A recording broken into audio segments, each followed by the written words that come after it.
Hello and welcome to Motors for the Masses. Now, adventure bikes have seen quite a surge over the past few years, becoming more of a trend than it ever has been before. 2024 will see the usual and the not so usual lineup, with newer versions of already established bikes coming through, such as the Tenere 700, the Triumph Tigers, the Honda Africa Twins, as well as the return of the Moto Guzzi Stelvio and the V85 TT. However, there are 5 that I am concentrating on today. So, without any further ado, let's roll the intro and get cracking.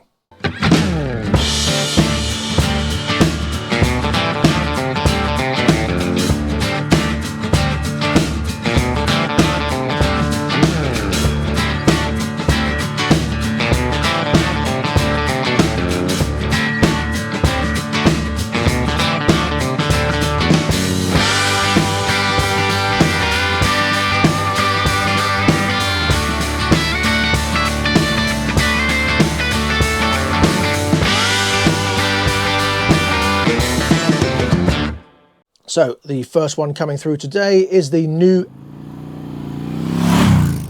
Agusta Austa, which doesn't at all sound like areola. Now this bike is a 931cc triple, develops 124 horsepower and 75 pounds-foot of torque. Looks wise, I think it is very Aprilia-esque. I think it's got that sort of adventure look down exactly as it should be. Big, massive front end and a squatty little back end, which is what a lot of adventure bikes are going for now. The huge front end with the tank and the screen and the massive bars area, and then the little seat area at the back, because obviously they've got boxes to accommodate on the end of that. It comes with an 850mm seat height, which is pretty normal for adventure bikes, 48mm Sachs forks and rear monoshock, and they apparently developed the chassis and frame also. You've got Brembo brakes, of course, twin 320mm front discs and a 245mm rear. Weight-wise, it's going to be about 230 kilograms wet. You get a 21-inch front tyre and an 18-inch rear tyre. Now, this is due to come out at the end of March 2024, and the price is, yeah, £26,000. That's very MV Agusta. So then, let's move on to number 2.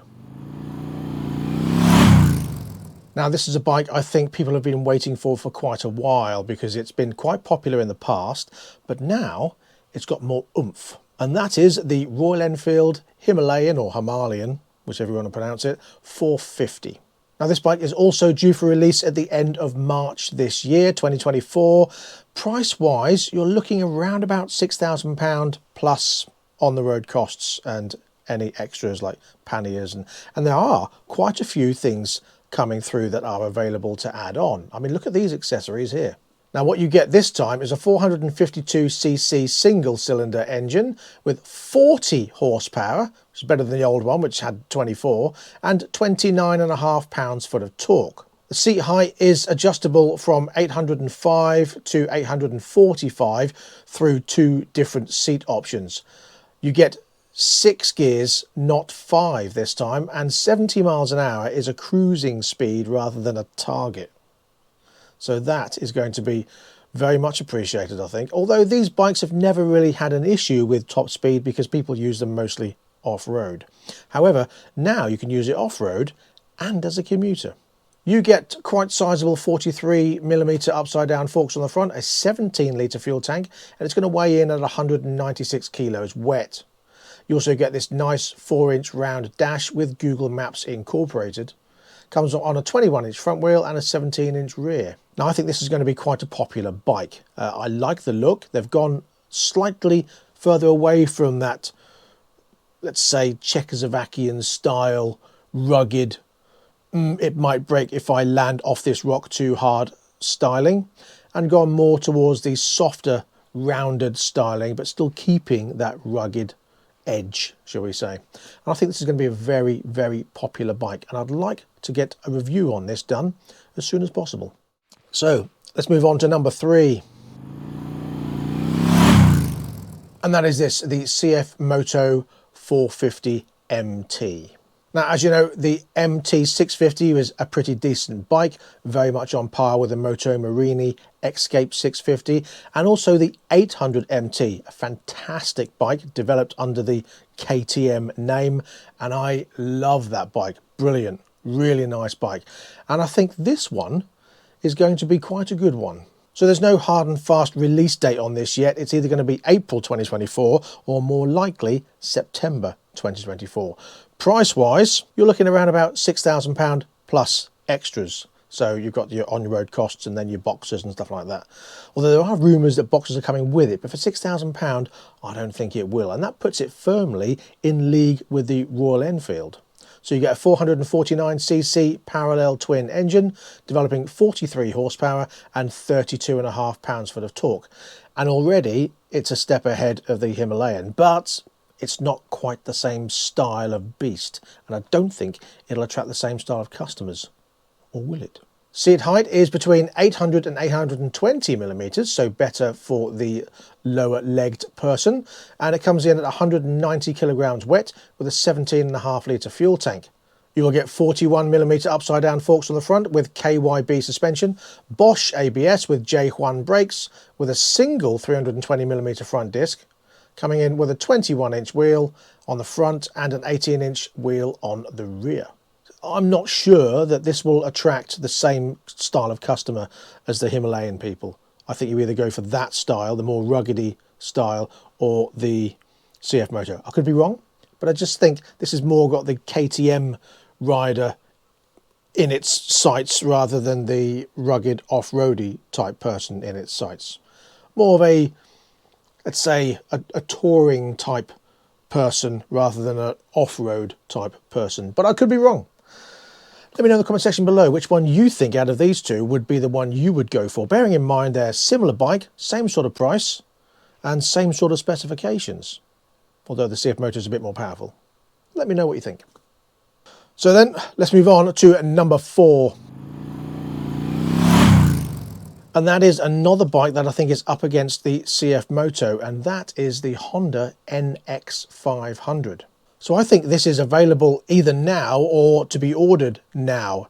I can't really find them for sale, though it does say in stock when I'm looking at them. So maybe they're available now, but this I think is going to be quite a popular bike, mostly because of its name, although it is a little bit more expensive than the CF Moto, but it'd be interesting to see what people think of this one.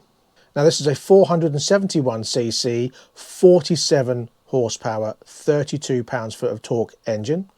You've got 41mm Showa front suspension with a ProLink rear, twin 296mm front discs, Nissan brakes, and a 240mm rear. 17.5 litre fuel tank, 196 kilos wet with an 830mm seat height. 19-inch front tyre and a 17-inch rear. Now, price for this is going to be £6,799. So once you had on the road costs, it puts it over that £7,000 mark. And then when you start adding extras like boxes and tank collector units, I don't want to say pad, bag, tank bag. What happened there? It then gets even more expensive. So yeah, let me know what you think of this one. The Honda NX500. Let's quickly move on to number 5.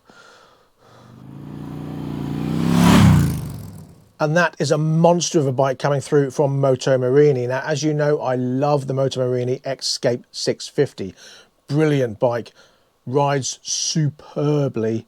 I love it. I really do. Absolutely love that bike, as do a lot of people, because I haven't seen a bad review about it.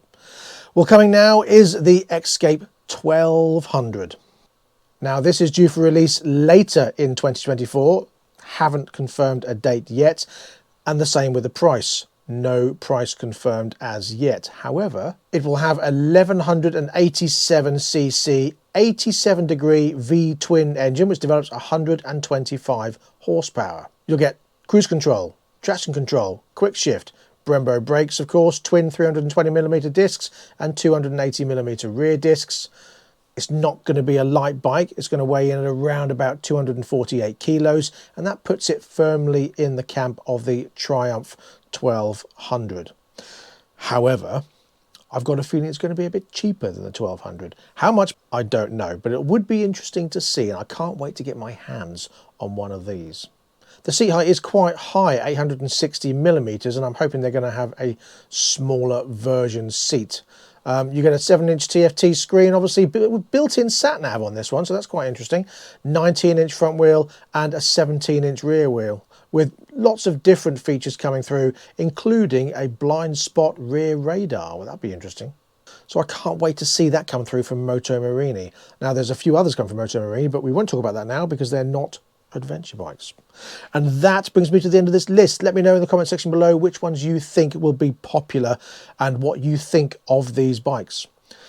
And that's all I've got for this video, so thank you very much for joining me. Don't forget to like, subscribe and share this video. Check out all my other videos also, and I'll be back very soon with something else and lots more besides. So until next time, please ride and drive carefully, but have fun.